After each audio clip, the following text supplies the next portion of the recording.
මේ ස්වර්ණමාලී මහා සෑරජානන් වහන්සේ පිහිටි භූමියට ලෞතුරා සම්මා සම්බුදුරජාණන් වහන්සේ අපේ ගෞතම සම්මා සම්බුදුරජාණන් වහන්සේ 500ක් මහරහතන් වහන්සේලා සමග වැඩම කොට සමාපatti සුවයෙන් වැඩ හිටපු ශ්‍රී සම්බුදු සිරිපා පහසින් පාරිසුද්ධත්වයට පත් වුණ බිමක්. ඊළඟට බුදුරජාණන් වහන්සේ මොහොතේ මෙතන මහා ශාල කියලා දිව්‍ය පුත්‍රයෙකුට කියා හිටිනවා. දිව්‍ය පුත්‍රය අනාගතයේ භාග්‍යතුන් වහන්සේගේ වැඩිමනක් ධාතු තැන්පත් මහා සෑය ඉදි වෙන්නේ මෙතන. ගාමිණී අභය කියලා පින්වන්තයෙක් පහළ වෙලා ස්තූපේ කරවනවා. මේ භූමියට මහා කස්සප මහරහතන් වහන්සේ වැඩම කළා. මේ භූමියට සාරිපුත්ත මහ මුනිදුන් මුගලන් මහ මුනිදුන් වැඩම කළා. ඉතින් මහා කස්සප මහරහතන් වහන්සේට මේ කාරණා හොඳට මතක හිටියා. ඉතින් බුදුරජාණන් වහන්සේ ලංකාවට වඩිනකොට එවකට මේ භූමියේ මිනිසුන් නැහැ. ඉතින් මේ භූමිය බුදුරජාණන් වහන්සේ වෙනුවෙන් වෙන් වෙච්ච භූමියක් විදිහට කටුරොහොල් ඇති වෙලා කාටවත් අපිරිසිදු කරන්න බැරි විදිහට මේ භූමිය වෙන් වෙලා තිබුණා. මිහිඳු මහරහතන් වහන්සේගේ වචනේ මිහිඳු මහරහතන් වහන්සේ සපු මල් අරගෙන දේවානම්පියතිස්ස රජුරු ඉදිරියේ මේ භූමියට ඉස්සා මේ පොළොව කම්පා වුණා. ස්වාමිනී අයි පොළොව සෙලුනේ. මහරජා අනාගතේ මහා ස්තූපයක් ඉදි වෙනවා මෙතන. තුන් ලෝකේටම අසදෘස ස්තූපය. ඉතින් ස්වාමිනී මම කරන්න නෑ. ඔබට ගොඩක් කටයුතු තියෙනවා. ඔබගේ මුණුබුරෙක් ඉන්නවා ගාමිණී අබේ කියලා අනාගතේ. එතුමා තමයි මේ ස්තූපය කරවන්නේ. අන්නේ විස්තරේ ලියලා මේ කණුවක හිටවලා තමයි දේවානම්පියතිස්ස රජුරෝ මේ භූමිය වෙන් කළා තිබ්බේ. ඉතින් දුටුගැමුණු මහරජුරෝ තමයි 28ක් යුද්ධ ජය අරගෙන මේ අනුරාධපුරයට පැමිණ බෝධීන් වහන්සේ වන්දනා කළ එනකොට අශ්වයා තමන්ගේ පාලනයෙන් ගිලිහිලා ඒ අශ්වයා කැලෑ වැදුනා මේ පැත්තට. ඇවිල්ලා අර කණුව වටේ කැරකෙනවා. රජුරෝ අශ්වයාගෙන් බැහැලා කණුවේ අකුරු කියවනකොට අනාගතේ ගාමිණී අබේ කියලා රජ කෙනෙක් මෙතන මහා ස්තූපයක් ඉදි කරනවා කියන අකුරු දැකලා ඉපදෙන්නත් කලින් තමන්ගේ නම ගලක කොටා විස්තර අනාවැකි කියපු බව සිහි කරනකොට රෝමෝද්ගමනය වුණා. ඊට පස්සේ ගල් කණුව අයින් කරවලා මේ භූමිය සමතලා කළා. දසමහා යෝධයන් මහා ඇතුන්ගෙන් මේ භූමිය හදලා මේ රුවන්වැලි සෑයේ උසටම ගර්භයේ උසටම පොළොව ඇතුළට චෛත්‍යය තියෙනවා. මොකද මේ පේසාවල්ලු තුනේ උස පමණටම 9 ප්‍රමාණයක් පොළොව ඇතුළට ගිතා බැහැලා තියෙනවා. හේතුව ගෞතම බුද්ධ ශාසනයේ අසද්දෘස මහා සෑය දඹදිවවත් නෑ මෙහිම සෑයක්. දෙව්ලොවවත් නෑ බ්‍රහ්ම ලෝකේවත් නෑ. අසද්දෘස මහා සෑය සමාන වෙන්නේ නෑ. ඉතින් නාග ලෝකෙන් තමයි ධාතුන් වහන්සේලා වැඩැම්මුවේ. ඒ ද්‍රෝණයක් ධාතුන් වහන්සේලා.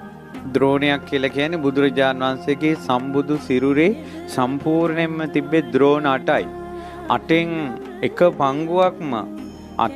පංගුවක්ම මේ ස්වර්ණමාලී සෑරජුන් තුල වැඩ සිටිනවා. තුන් ලෝකේ කිසිම ස්තූපයක තරම් ධාතුන් වහන්සේලා වැඩ සිටින්නේ නැහැ. ඒ නිසා මේ උතුම් ස්වර්ණමාලී මහා සෑරජුන් තරම් ආනුභාවයි. ඒ වගේ භූමියක තමයි අද ඔබ මේ පින්කම් කරන්නේ. එදා ලංකාවේ වී වේලා ගන්නවත් ඉරව්ව වැටුන්නේ නැහැ කියනවා. අහසේ කසාවතක් ඇතුරුවා වගේ කියනවා රුවන්වැලි සෑයට සංඝයා වැඩපු දවස. 96 කෝටියක් පිරිත් කියද්දින් තමයි ධාතු තැන්පත් උනේ. මේ රම්මැලි මහා සෑයේ මුදුනේ බුදුරජාණන් වහන්සේගේ සම්බුදු සිරුර මැවිලා බුදුරැස් විහිදුවා මිනිසුන්ට ප්‍රසාදය ඇති කළා. ඒ වෙලාවේ එතන වැඩ හිටපු උතුම් රහතන් වහන්සේ නමක් ඒ ශ්‍රද්ධාවෙන් ඉන්න මිනිසුන්ට ධර්මයේ දේශනා කළා. 30000ක් පිරිස මඟඵල ලැබුවා. 40000ක් ගිහි පිරිස යහපතටපත් වුණා. ඒ වගේ මේ භූමිය මාර්ගඵලලාභීන් බිහිවෙච්ච තැන. මේ රුවන්වැලි මහා සෑයේ මළුවේ රහතන් වහන්සේ නමක් හිටපු නැති තැනක් නැහැ. ඊළඟට ඒ දුටුගැමුණු රජුරෝ මහරහතන් වහන්සේලාගේ අනුග්‍රහයෙන් මේ සෑයේ 3 වතාවක් පැදකුණු කරලා ওই පේසා මල්ලු වට්ටමින් උඩට නැගලා ධාතු ගර්භයට බැස්සා.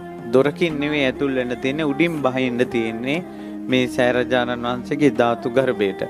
එහෙම උඩින් බැහැලා ඇතුළේ තියෙනවා ගොඩාක් රන් රිදී මුතු මැණික් පාසාන වලින් බුදුරජාණන් වහන්සේගේ මුළු බුද්ධ ශාසනයම අඹලා තියෙනවා ඇතුළේ. බාතිය කියන රජුරෝ මේ සෑය ඇතුළට ගිහිල්ලා තියෙනවා ඉරිදියෙන්. දෙවියන්ගේ උපකාරයෙන්. ඒ ගිහිල්ලා ඇවිල්ලා කියලා තියෙනවා මේ රුවන්වැලි සෑ මළුව වගේ මළු 4ක් ඕන කියනවා ඇතුලේ තියෙන පිළිම ටික එළියට ගත්තොත්.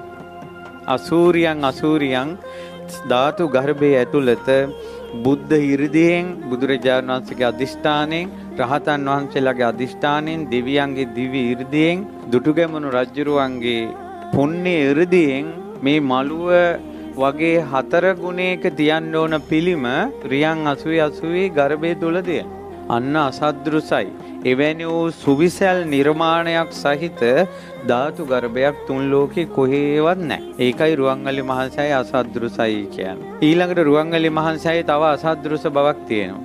ඒ තමයි රුවන්වැලි සෑයේ මැද මැණික් වලින් බෝධීන් වහන්සේ මේ නිර්මාණය කරලා ඒ බෝධීන් වහන්සේගේ වටේ රත්තරණින් කරපු බුදු පිළිම 16ක් තියෙනවා. ඒ බුදු පිළිමයක් කෙලින්ම ඉස්සරහා සෑයේ මෙහෙම මැදින් කෙලින්ම පේශාවල් වලින් ඉස්සරහා අපි ඇවිදින මළුවේ සිරිපතුලක් තියලා තියෙනවා. ඒකට සෑයේ වටේට සිරිපතුල් 16ක්. ඒ සිරිපතුල් 16 තියෙන්නේ ධාතු ගර්භේ නිර්මාණය කරනකොට ප්‍රතිමා 16ක් සෑය ඇතුලේ තියෙනවා. ඒ ප්‍රතිමාව කෙලින්ම තමයි මළුවේ සිරිපතුලක් තියලා තියෙන්නේ. ඒ සිරිපතුලට වැන්දම ප්‍රතිමාවට වඳින විදියට. මේ රුවන්වැලි සෑ මළුවේ ඇතුලේ මැණික් ගල් 4ක් තියෙනවා. මේ ලෝකේ කිසි කෙනෙකුට මිල කරන්න බෑ මේ මැණික් ගල් 4. මේ සෑය ඇතුලට ෆෑසර් 4ක් දැම්මා වගේ එළියයි ඒ මැණික් ගල් 4 මුල්ලේ තියලා තියෙනවා. ඒක ගණන් හදන්න දුටුගැමුණු රජුරන්ගේ කාලෙවත් ඒ ගල් 4ට ගණන් හදන්න බෑ කියනවා.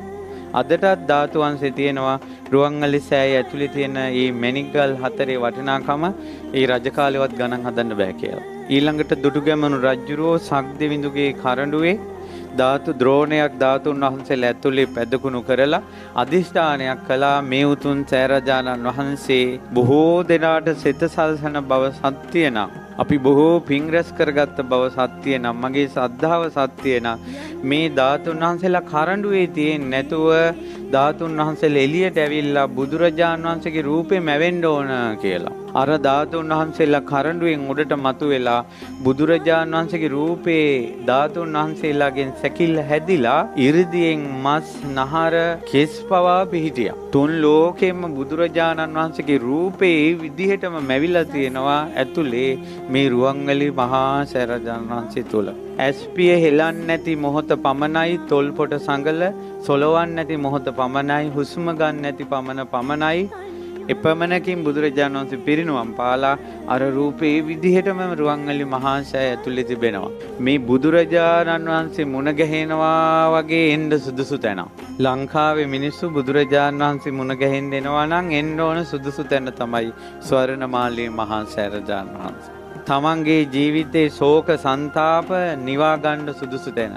ඉතින් බොහෝ දෙවි දේවතාවුන් වහන්සේලා 330 පැයි මා මේ බණ කියන මොහොතේ පවා දෙවියන්ගේ දෙව්ලොව කෙනෙක් හෝ බඹලොව කෙනෙක් හෝ නාලොව කෙනෙක් හෝ මනුලොව කෙනෙක් හෝ අනිවාර්යෙන් සෑය වදිනවා. මේ රුවන්වැලි මහා සෑය හිස් නොවන මොහොතක් නැහැ. අපි රෑ 10ට ගේට්ටුව වැහුවට ඒ ගේට්ටු මිනිසුන්ට වැහුණට දෙවියන්ට බඹුන්ට නාගයන්ට යකුන් රකුසන් ආදී කිසි කෙනෙකුට ඒක වැහෙන්නේ නැහැ. ඒ නිසා තමන් හරි පන්සිල් පද පහේ තමන් රැකිලා ඉන්නවා. තමන්ට බුදුරජාණන් වහන්සේ ගැන තියෙන ආදරයේ සෙනෙහස සත්‍ය නම් තමන් මලක් හරි පුදන්නේ අවංකව නම් මේ සෑරජානන් වහන්සේ වැඳලා තමන්ට පිහිට ඉල්ලන පමාව ප්‍රමාණවත්. ඒ බුදුරජාණන් වහන්සේගේ පිහිට ගන්න තමන්ගේ හදවත සද්ධාවෙන් මුදහරින්න ඕන. අවංක ශ්‍රද්ධාවක් තියෙන්න ඕන බොරුව නැතුව. ඊළඟට පන්සිල් පද පහවත් රකින්න මහන්සි ගන්න ඕන. අමාරුයි තමයි කරගන්න අමාරුයි. නමුත් අවංක මහන්සිය. ඊළඟට දන් හැන්දක් බෙදුවත් අවංකව කරනකම. ඒ වගේ මිනිසුන්ට මේ සෑ මළුව පැදකුණු කරන දෙවියෝ ඒ අයට පිහිට වෙන්න ඉල්ලීමකුත් නැතුව ඒ තරම් මහා සෑය බොහෝ දෙනාට සිත සලසනවා.